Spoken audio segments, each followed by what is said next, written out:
Alright, today we're coming to you live from my bedroom floor so that you can see my co-star, Misha.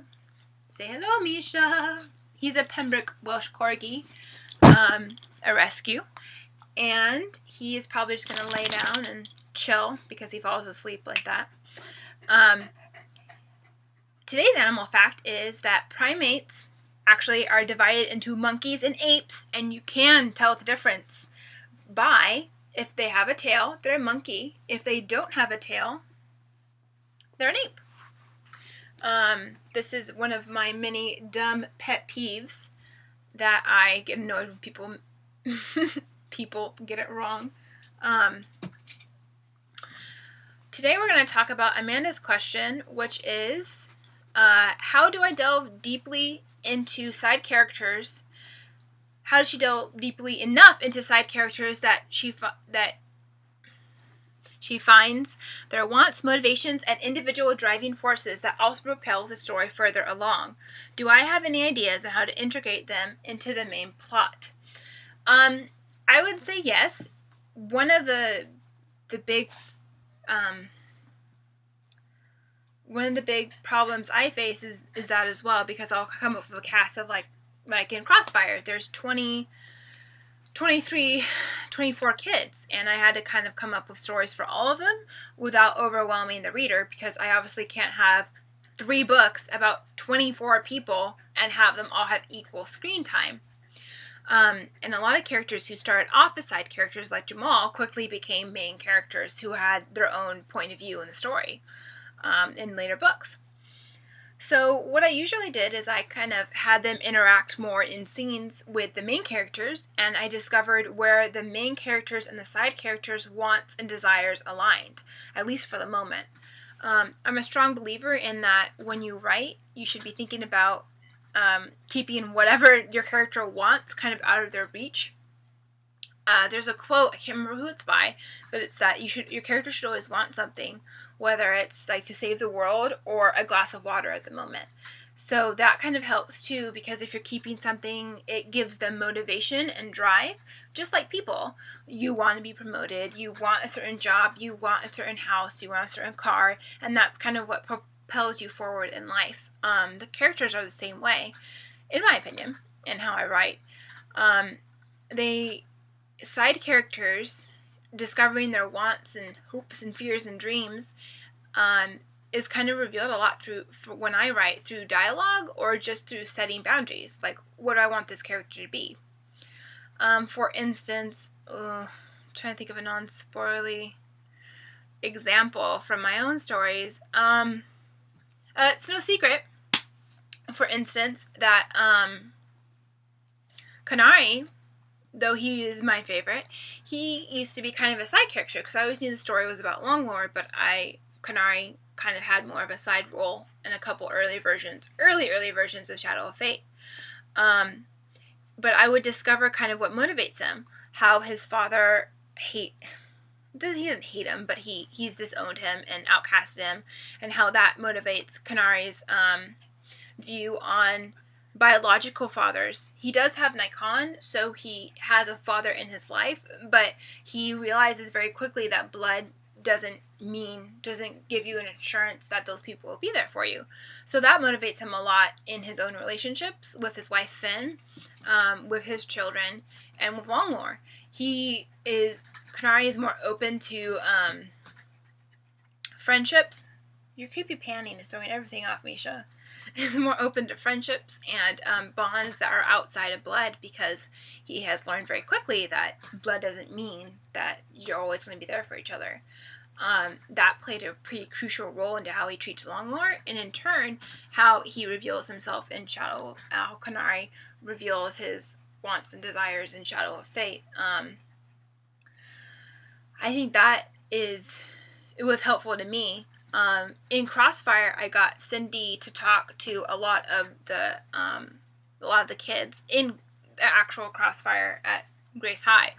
I got her to kind of, by her learning new things about them, about these people she didn't know at first, I got to learn new things about them, and I got to learn how Jamal thinks and how he perceives the world and how he lets certain things affect him or not, and how he views family and parents. And he also has the Canary complex, I guess, where he doesn't see blood as absolute. That was very crucial in weaving the plot together, because it dictated his movements and his motivations whenever he would deal with other characters, whenever it was us versus them type of thing. So I would say try figuring out what your character wants ultimately. For Canary, he just wants peace. He's fought in 3 wars. He's done. He's really tired of killing and blood and watching his friends die and surviving, really. So his motivation is to get through the next war or the next battle in order to be closer to peace, because that's the only way he knows to get everything to stop, is to, be part of the battle and be part of the force that wins. In doing that, it kind of propels how he's very strategic, he's very smart, and how he in turn interacts with everyone else, where he's not out for blood, he's just out for peace.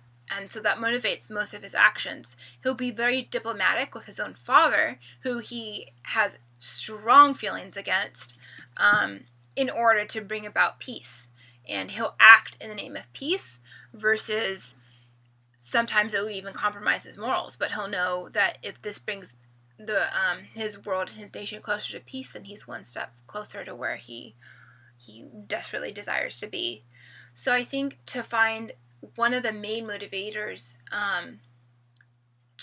in your character's life, whether they're side characters or main characters, find the main things that keep them going.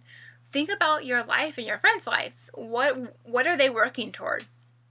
Are they going to work just so they can have a house? Are they going to work because they love to work and they love what they do?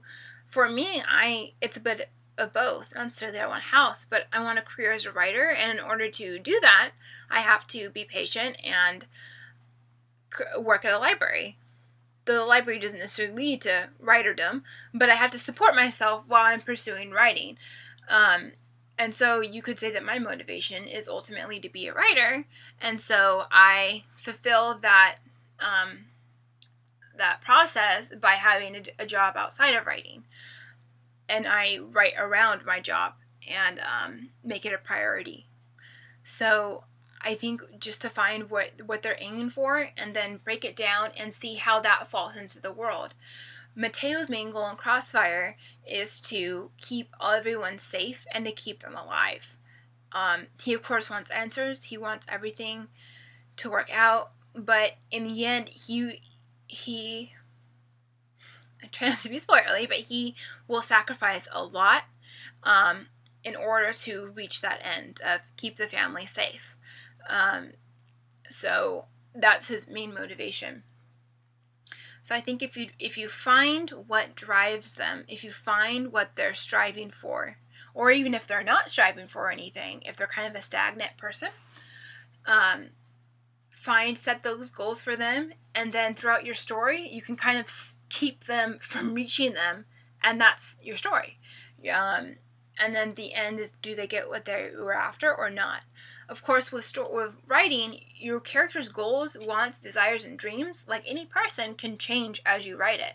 And they might surprise you, or they might not if you have a rigged outline. So I would say find out what they want and work it into your plot. You can either figure out your plot first before you find out what your characters want and have them flesh it out that way, or find out what your characters want and then find out what your plot is. I can't say that. It's a huge spoiler for my angel story. But just keep it out of their reach. Or if they do obtain what they want, what they're after, give them a new goal. Kind of like here's a spoiler I can give away. In Tangled, when Rapunzel has the dream of seeing the lanterns, and she fulfills her dream, she has a new dream. Life with Eugene. So that's what's driving her. The entire movie, her entire goal and her purpose and her existence at that moment is to see those lanterns. That's all she wants to do. And once she does it, she's like, oh, what do I do now? So I think that's super important. I mean, look what they did with that. I mean, it wasn't about she wanted to be free of the tower. She just wanted to see the lanterns, and she was more than willing to go back until she met Eugene. But so I think it's just important to have wants and desires pinned down. How do you find those? Just, again, think about people you know. What do they want? It can be as simple as they want to live to tomorrow. They want to spend the rest of their life with someone. They want to own a dog. And their whole goal through the whole novel is to own a dog.